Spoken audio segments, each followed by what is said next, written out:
فضیلت ہے۔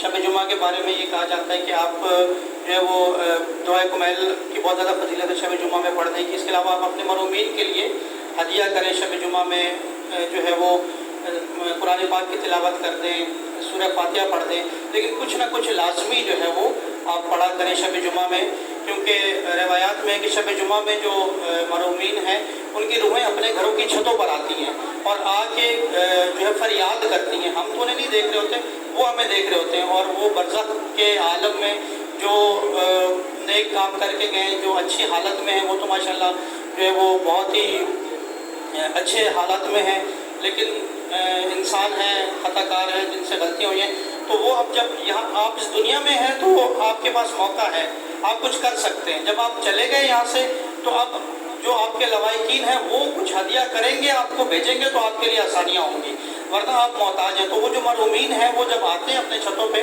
تو وہ فریاد کرتے ہیں اپنے گھر والوں کو کہ ہمارے لیے کچھ بھیجو، کچھ تو بھیجو۔ جو ماشاءاللہ اولادیں جن کی بہت اپنے والدین کے لیے باقاعدگی سے جو ہے قرآن پاک کی تلاوت کرتے ہیں، وہ تو بہت خوش ہوتے ہیں اور ان کے لیے بہت کچھ، لیکن جو نہیں غافل ہیں اس سے، ان کو میں توجہ دلانا چاہوں گا کہ اپنے جن کے والدین والدہ انتقال کر چکی ہیں، والد انتقال کر چکے ہیں یا کوئی بھی، تو وہ جو ہے وہ شب جمعہ لازمی زیادہ اور کچھ نہیں، صرف سورہ فاتحہ ہی پڑھ دیا کریں، کیونکہ جو ہے وہ مرحومین اپنے چھتوں پر آ کر فریاد کرتے ہیں۔ اسی رسول صلی اللہ علیہ وسلم اپنے اصحاب کے ساتھ ایک قبرستان سے جا رہے تھے، تو آپ صلی اللہ علیہ وسلم نے اپنے اصحاب سے کہا کہ جلدی سے یہاں اس قبرستان سے جلدی سے گزرو، روانی سے گزرو، تیزی سے گزرو۔ تو جو ہے وہ اصحاب بہت تیزی سے وہاں سے گزرے۔ جب واپس آ رہے تھے تو آپ نے کہا کہ ٹھہر کے تحمل سے گزرو، تو وہ اس کی حکمت جو ہے وہ ان کو سمجھ نہیں آئی، تو انہوں نے آپ صلی اللہ علیہ وسلم سے، جب آپ پہنچ گئے مسجد نبی میں بیٹھے تھے، تو کچھ اصحاب نے آپ سے دریافت کیا کہ یا رسول اللہ، آپ نے جب ہم جا رہے تھے تو آپ نے کہا کہ تیزی سے گزرو، اور جب آپ آ رہے تھے تو آپ نے کہا کہ آہستہ گزرو، ٹھہر کے گزرو، تو اس کی کیا حکمت ہے؟ تو آپ صلی اللہ علیہ وسلم نے فرمایا کہ جب ہم گزر رہے تھے اس قبرستان سے تو وہاں جو مردے تھے ان کے اوپر عذاب نازل ہو رہا تھا، تو میں نے تمہیں اس لیے کہا کہ جلدی سے گزرو، ان پہ عذاب نازل ہو رہا ہے۔ لیکن جب ہم واپس آ رہے تھے تو انہی مردوں میں سے ایک مردے کے بچے نے، چھوٹے سے بچے نے بسم اللہ الرحمن الرحیم جو ہے وہ سیکھا، تو اللہ تعالیٰ اتنا غفور الرحیم ہے کہ اس اللہ نے کہا کہ اس انسان کے بچے نے میرے لیے کہا کہ بسم اللہ الرحمن الرحیم، مجھے رحمان اور رحیم کہا، تو میں اتنا رحمان اور رحیم ہوں کہ میں اس کے باپ کے اوپر عذاب نہیں کر سکتا۔ اللہ تعالیٰ اپنے مخلوق سے، اپنے بندوں سے اتنی محبت کرتا ہے کہ اس کے بچے نے، معصوم بچے نے الرحمن الرحیم کہا، اور اس کے باپ پر سے اللہ تعالیٰ نے عذاب کو اٹھا لیا۔ اللہ تعالیٰ نے کہا کہ اس کا معصوم بچہ مجھے رحمان اور رحیم کہہ رہا ہے اور میں اس پہ عذاب کروں، یہ میری رحمانیت رحیمیت نہیں ہے۔ تو اللہ تعالیٰ اپنے بندوں سے اتنا پیار، اتنی محبت کرتا ہے، وہ نہیں چاہتا کہ اس کا ایک بندہ بھی جہنم میں جائے۔ علماء فرماتے ہیں کہ جب انسان کوئی گناہ کرتا ہے، جب کوئی خطا کرتا ہے، تو کچھ دیر تک اللہ تعالیٰ فرشتوں کی آنکھوں پر بھی پردہ رکھتا ہے، فرشتے بھی اس انسان کے اس گناہ کے شاہد نہیں ہوتے، اس انسان کے گناہ کا شاہد وہ انسان خود ہوتا ہے یا اللہ کی ذات ہوتی ہے۔ کیوں؟ کیونکہ اگر اسی پل گناہ کرنے کے فوراً اسے ندامت ہو اور وہ معافی مانگ لے تو اس کا گناہ یہیں پر صاف ہو جائے گا، اس کے گناہ کی فرشتوں کو بھی علم نہیں ہوگا، اس کے گناہ کا میں شاہد ہوں، اس نے فوراً توبہ کر لی، اس کا گناہ مٹ گیا۔ تو اللہ تعالیٰ اتنی محبت کرتا ہے اپنے بندوں سے، وہ نہیں چاہتا کہ انسان گناہوں کی طرف جائے۔ وہ اتنا رحمان ہے، اتنا رحیم ہے، اس نے جو ہے وہ آپ کو ہر جگہ پر، ہر طرح سے اللہ تعالیٰ نے آپ کے لیے آسانیاں، جو کچھ خطیب اور جو ہے اللہ تعالیٰ کو بہت زیادہ جو ہے وہ اللہ تعالیٰ کی قہار کے طور پہ، اور مطلب بہت زیادہ اللہ تعالیٰ کو خوف، اللہ کے خوف سے لوگوں کو ڈراتے ہیں۔ اللہ کا خوف ہونا چاہیے، لیکن اللہ تعالیٰ رحمان اور رحیم ہے، اللہ اپنے بندوں سے بہت زیادہ پیار کرتے ہیں۔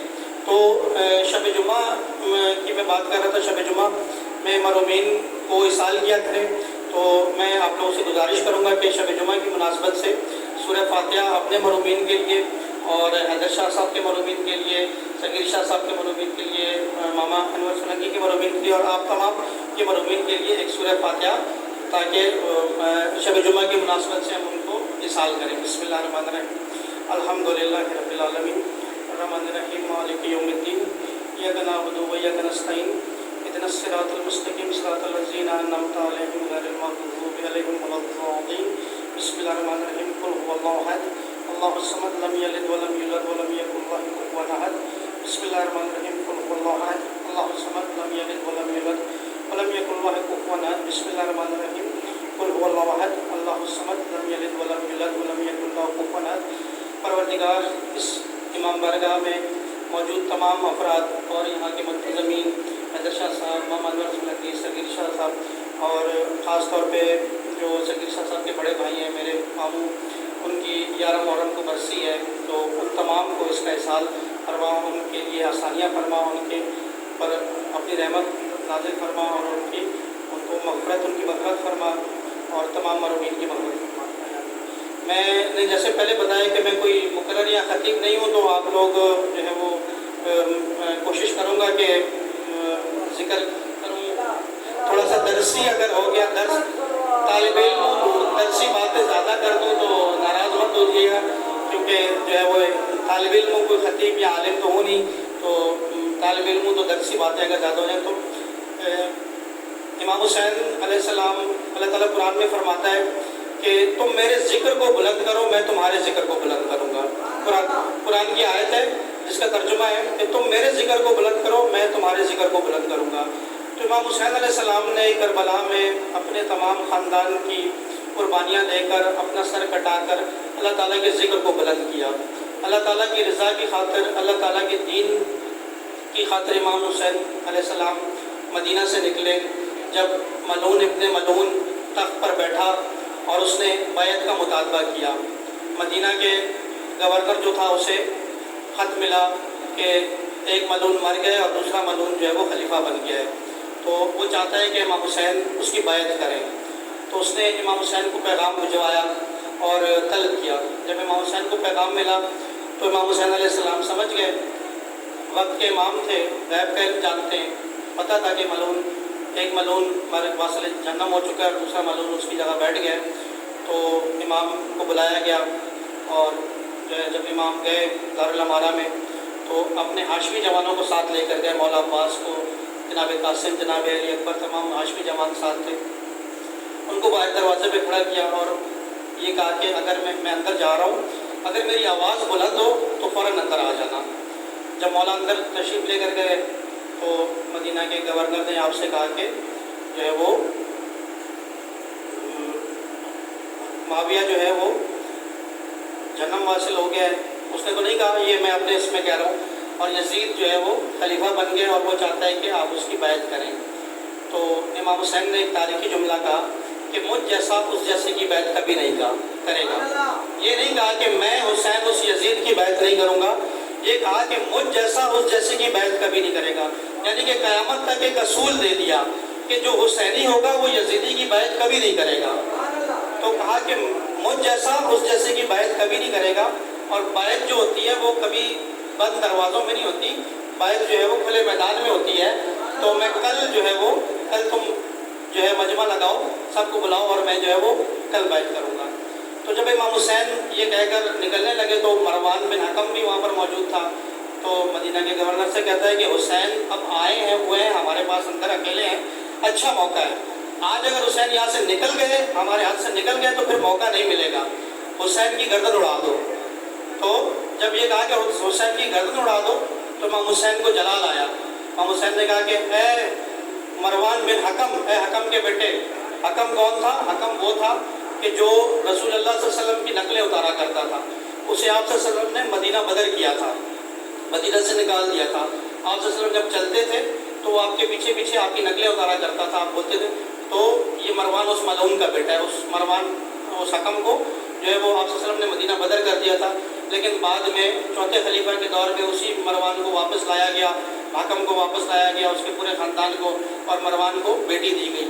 آج ہمیں جو کہا جاتا ہے کہ آپ شیعہ اعتراض کرتے ہیں، اصحاب کو نہیں مانتے، تو ہم ان اصحاب کو مانتے ہیں جو رسول اللہ صلی اللہ علیہ وسلم سے پیار کرتے تھے اور جنہوں نے رسول صلی اللہ علیہ وسلم کے بعد بھی، رسول اللہ صلی اللہ علیہ وسلم کی دنیا سے رخصت ہونے کے بعد بھی آپ صلی اللہ علیہ وسلم سے محبت رکھی۔ یہ نہیں کہ جس کو آپ صلی اللہ علیہ وسلم نے مدینہ بدر کیا اس کو واپس بلا کے بیٹی کا رشتہ دیا۔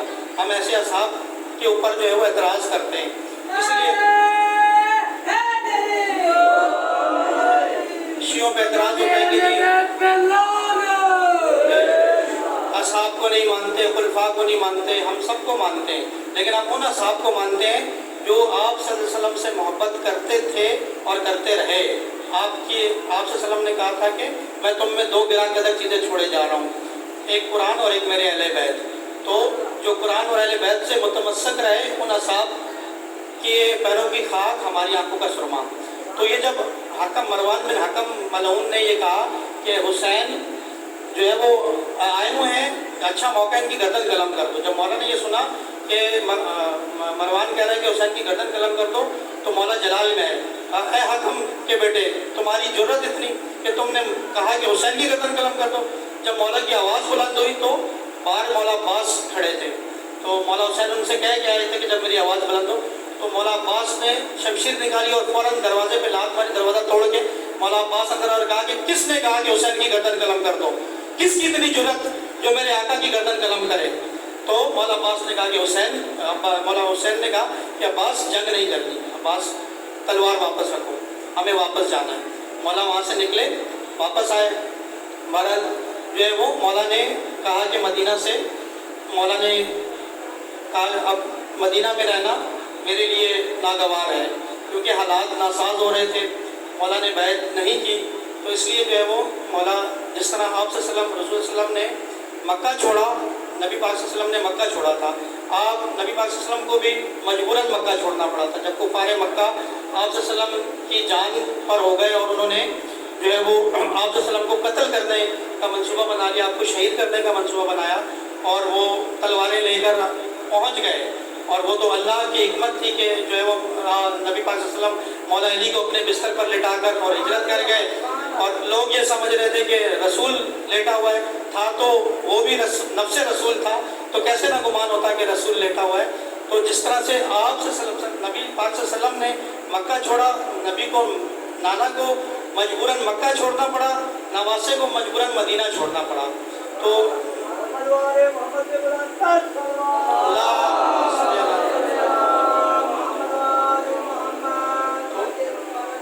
جب امام حسین علیہ السلام مدینہ سے، امام نے رخصت کا ارادہ کیا اور امام حضرت عباس کو، جناب قاسم، جناب علی اکبر کو لیا، گھر گئے، بیویوں سے کہا کہ تیاری کریں، ہم جو ہے وہ مدینہ سے یہ سفر کریں گے، مدینہ سے مکہ کی جانب جو ہے وہ ہم چلیں گے.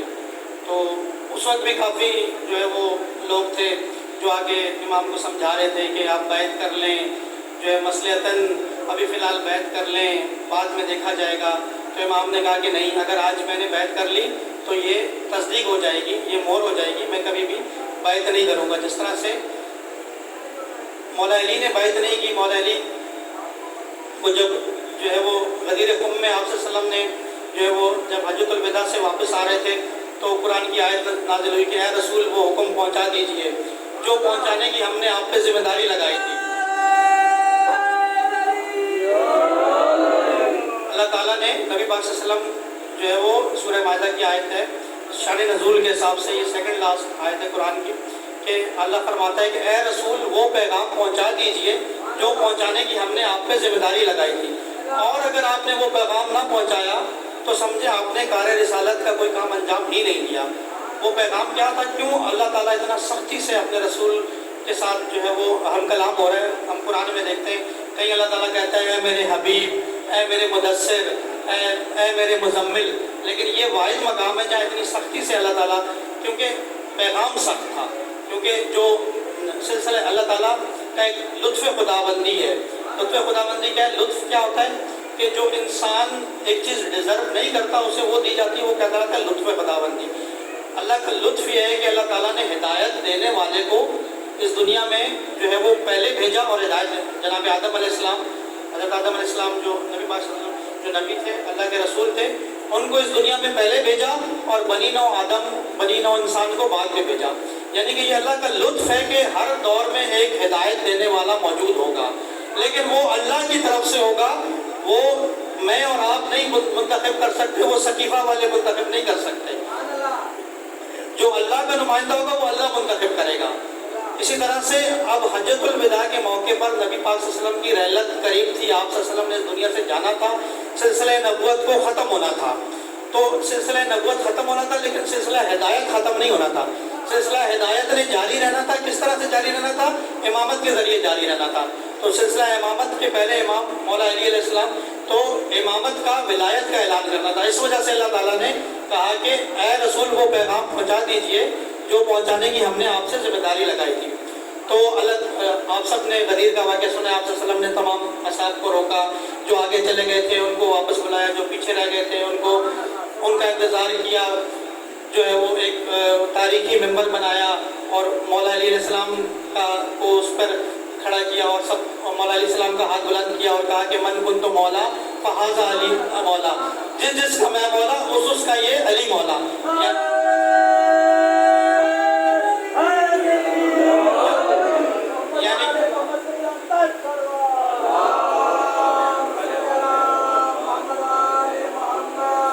یعنی کہ آپ صلی اللہ علیہ وسلم نے اللہ کے حکم سے اعلان، اپنی مرضی سے نہیں، اللہ کے حکم سے اعلان ولایت، اعلان امامت کیا. تو اسی وقت قرآن کی آخری آیت نازل ہوئی کہ وَأَكْمَلْتُ لَكُمْ دِينَكُمْ وَلِيَ دِينِ، آج ہم نے تم پر تمہارے دین کو مکمل کر دیا. یعنی کہ دین مکمل ہوا اعلان ولایت پر. اب اس کے بعد ہدایت کا سلسلہ جاری رہے گا. ہدایت کا سلسلہ نبوت، آپ صلی اللہ علیہ وسلم رحمۃ اللہ علیہ خاتم النبیین ہے، آخری نبی. نبوت کا سلسلہ ختم ہو گیا. جو کہتے ہیں کہ جی بس نبی چلے گئے، اب جو ہے وہ امت کے حوالے سب کچھ، اب نبی اب جو ہے وہ ہم نے سب کچھ سیکھ لیا، ایسا نہیں ہے. ہدایت دینے والا ہر دور میں جو ہے وہ موجود رہتا ہے. ہمارے ہادی مولا امام زمانہ آج بھی ہمارے جو ہے وہ موجود ہے. ایک صلوات پڑھیے امام زمانہ کا نام جب بھی آئے تو ہدایت کا سلسلہ جو ہے وہ ہر دور میں جاری رہتا ہے. پہلے امام، دوسرے امام، تیسرے امام، اس طرح سے 12ویں امام اس وقت غیبت میں موجود ہے. تو کبھی ایسا نہیں ہوا کہ ہدایت کا، کیونکہ جب اللہ تعالیٰ غفور الرحیم ہے، جیسے میں نے پہلے بیان کیا، یہ کیوں ہے؟ لطف خداوندی. آخرت میں جب حساب کتاب ہوگا تو کوئی شخص یہ نہ کہہ سکے کہ اے اللہ مجھے کیوں جہنم میں بھیج رہا ہے، میرے دور میں تو کوئی ہادی نہیں تھا، میں کس کے پاس ہدایت لینے جاتا. تو کوئی شخص یہ نہ کہہ سکے گا. ہر دور میں ہدایت لینے والا، پہلے نبی تھے، انبیاء تھے، اس کے بعد جو ہے وہ ائمہ علیہ السلام، اور اس وقت میں امام زمانہ کا دور ہے، امام کی غیبت کا دور ہے. لیکن مجتہدین علماء کرام موجود ہیں جو کہ ان کے نمائندے ہیں، ان سے ہم جو ہے وہ کسی بھی مسئلے کے سلسلے میں رجوع کر سکتے ہیں. تو یہ گفتگو اس طرف چلی گئی. میں بیان کر رہا تھا کہ جس طرح سے نبی پاک صلی اللہ علیہ وسلم نے مدینہ چھوڑا، مولا علی کی ولایت کا اعلان ہوا اور اس کے بعد جو ہے وہ اس طرح سے آگے سلسلہ بڑھا. تو اس میں قرآن کی آخری یہ آیت نازل ہوئی. تو اس میں سے انہی اصحاب میں سے ایک شخص آیا، اس نے آپ صلی اللہ علیہ وسلم سے کہا کہ جو ہے وہ اے اللہ کے رسول، ہم جاہل تھے، عرب بدو تھے، آپ نے ہمیں اللہ کی پہچان کروائی. آپ نے کہا جو ہے لا الہ الا اللہ، ہم نے مان لیا کہ یہ اللہ کی طرف سے ہے. آپ نے کہا محمد رسول اللہ، میں محمد اللہ کا رسول، ہم نے مان لیا. اب آپ کہہ رہے ہیں علی ولی اللہ. تو اب اگر یہ اللہ کی مرضی ہے تو پھر تو ہم مان لیتے ہیں. اگر یہ آپ کے اپنے دل کی خواہش ہے، کیونکہ علی آپ کے چچا زاد ہیں، آپ کے داماد ہیں، تو پھر جو ہے نا وہ اگر میں شک کر رہا ہوں اور یہ اللہ کی طرف سے نہیں ہے تو مجھ پہ عذاب نازل ہو. قرآن کی آیت ہے کہ مانگنے والے نے اپنے لیے عذاب مانگا اور آسمان سے پتھر نازل ہوا، اور اسی وقت وہ اسی جگہ پر وہ آسمان سے پتھر ہے اس شخص کے سر میں لگا اور وہ اسی وقت جو ہے وہ اس کا کام تمام ہو گیا. یعنی کہ اس نے اپنے لیے، قرآن کی آیت ہے کہ مانگنے والے نے اپنے لیے عذاب مانگا اور آسمان سے عذاب نازل ہوا. تو یعنی کہ جس طرح سے آپ صلی اللہ علیہ وسلم نے مکہ چھوڑا تو امام حسین علیہ السلام کو مدینہ چھوڑنا پڑا، مجبوراً جو ہے مدینہ چھوڑنا پڑا دین کی خاطر، دین اسلام کی خاطر. کیونکہ یزید فاسق تھا، فاجر تھا، وہ زنا کرتا تھا، شراب پیتا تھا، بندر کے تماشے دیکھتا تھا، بندر کو اپنے ساتھ منبر رسول پہ بٹھایا کرتا تھا. تو امام حسین نے جو ہے وہ اس کی اگر بیعت کرتے تو جو دین، جو اسلام وہ لے کر آنا چاہ رہا تھا اس کی تصدیق ہو جاتی. کربلا کے بعد جو ہے وہ ایک حسینی دین چلا ہے اور ایک یزیدی دین چلا ہے. تو جو ہے وہ ہم حسینی دین پر ہیں.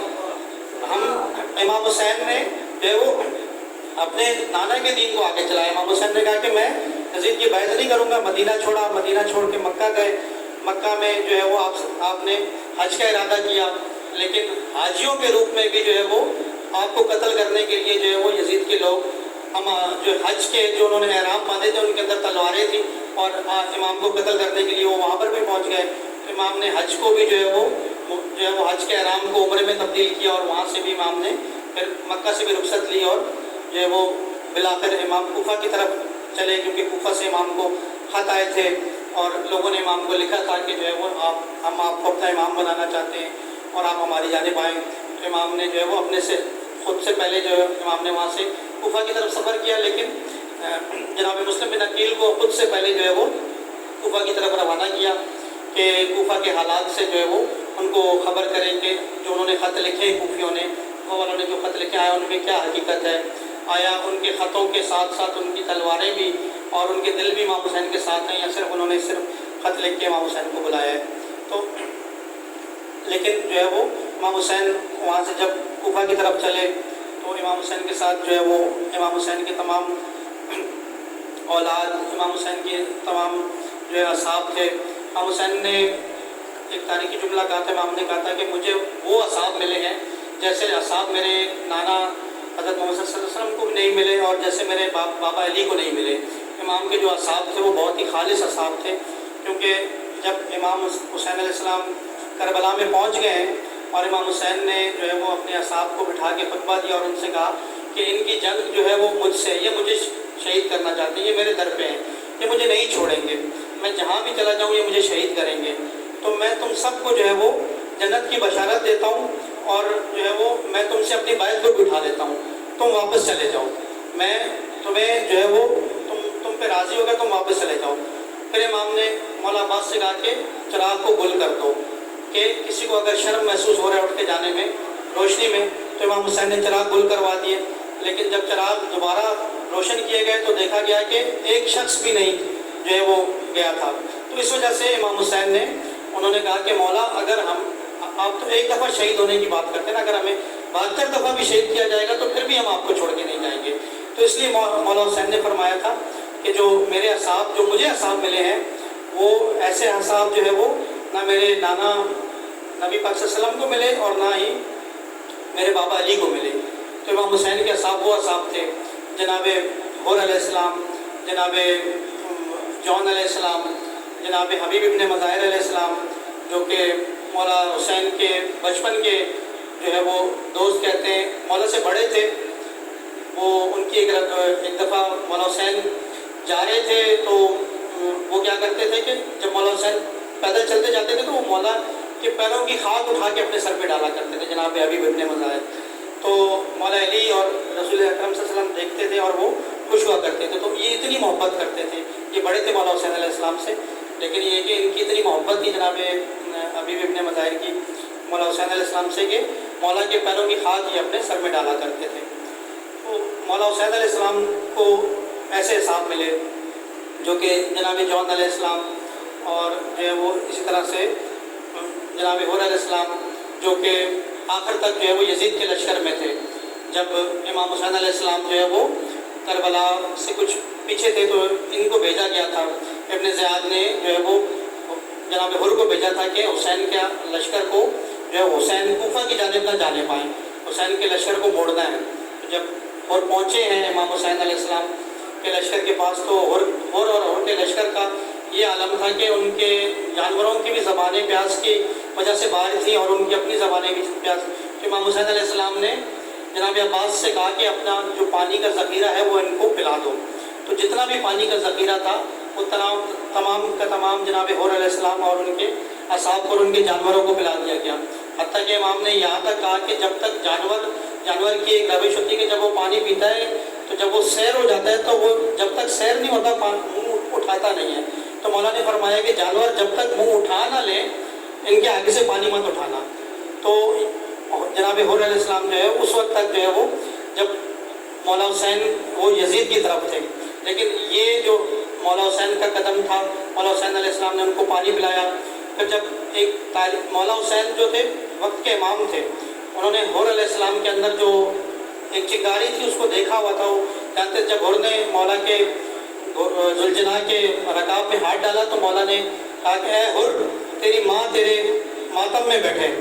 تو حر نے جب یہ سنا تو اس نے جب مولا کی طرف پلٹ کے دیکھا تو مولا سے کہا کہ مولا، یہ جملہ اگر آپ کے علاوہ کسی اور نے کہا ہوتا نا تو پلٹ کے میں جواب دیتا، لیکن میں کیا کروں کہ آپ کی ماں جو ہے وہ جناب فاطمہ ہے۔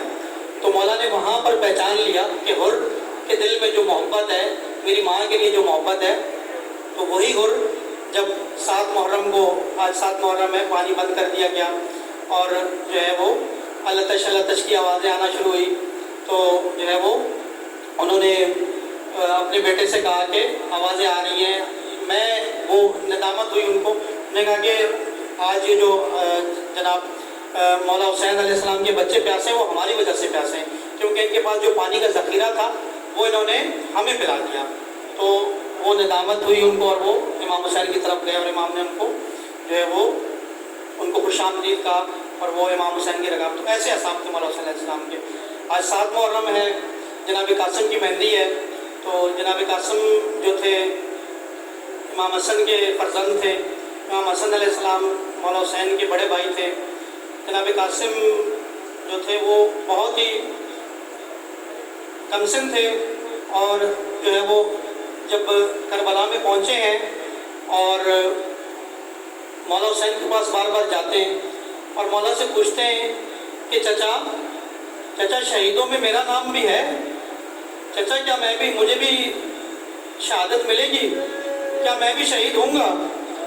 تو مولا نے جواب دیا کہ قاسم تم تو پھر بھی نوجوان ہو، شہیدوں میں تو تمہارے ننھے کمسن علی اصغر کا بھی نام ہے۔ تو جناب قاسم جو ہے وہ ایک دم سے مسترب ہو گئے اور کہا کہ چچا کیا اشکیا ہمارے خیموں میں آ جائیں گے؟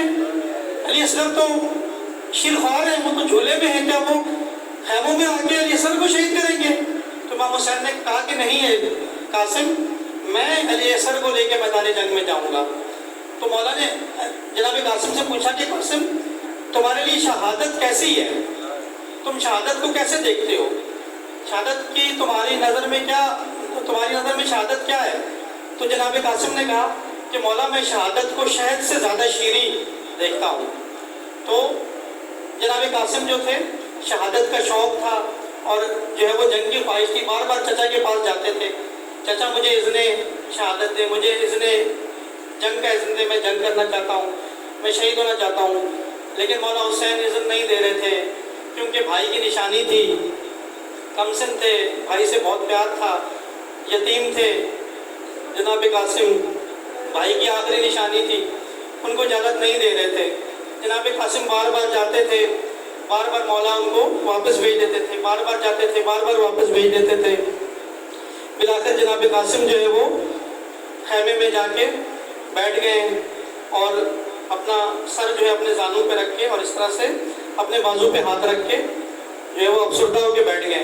تو جب بازو پہ ہاتھ رکھا ہے تو ہاتھ اپنے تعویذ پہ لگا ہے، ان کے بازو پہ ایک تعویذ بندھا تھا۔ تو ان کو یاد آیا کہ میرے بابا حسن نے مجھے یہ تعویذ دیا تھا اور کہا تھا کہ بیٹا قاسم جب میرے بھائی حسین پہ مشکل وقت آئے نا تو اس تعویذ کو کھول کے پڑھ لینا، میرے بھائی کو دے دینا یہ۔ تو جناب قاسم نے فوراً وہ اپنے بازو سے تعویذ کھولا اور اس تعویذ کو جب کھول کے پڑھا تو وہ تحریر تھی، جناب حسن نے اپنے بھائی حسین کے نام لکھی تھی اور اس میں لکھا تھا کہ میرے بھائی حسین کربلا کے میدان میں جب تم پر مشکل وقت آئے تو میرے بیٹے قاسم کو خود پر قربان کر دینا، یہ میری طرف سے تمہارا صدقہ ہے، یہ میری طرف سے نذرانہ ہے۔ تو جناب قاسم خوش ہو گئے اور کہا کہ اب تو چچا منع نہیں کر سکیں گے، میں بار بار جاتا تھا چچا مجھے لوٹا دیتے تھے، میں بار بار جاتا تھا چچا مجھے لوٹا دیتے تھے، اب تو مجھے جو ہے وہ بابا کی تحریر ہے میرے پاس، اب تو چچا مجھے نہیں لوٹائیں گے۔ تو جب جناب قاسم چلے ہیں مولا حسین کی جانب تو مولا حسین نے آتے ہوئے دیکھا تو مولا بھی سمجھ گئے کہ قاسم اب جو ہے نا بہت بڑی سفارش لے کر آ رہے ہیں، اب میں قاسم کو منع نہیں کر سکوں گا۔ تو جناب قاسم نے جا کے مولا کو کہا کہ چچا یہ بابا کی تحریر ہے۔ تو مولا نے بھائی کی تحریر دیکھی، کربلا کے میدان میں اپنے بھائی کی تحریر کو دیکھا، آنکھوں سے لگایا، تحریر کو چوما، قاسم سے کہا بیٹا قاسم اب میرے پاس انکار کی کوئی گنجائش نہیں ہے،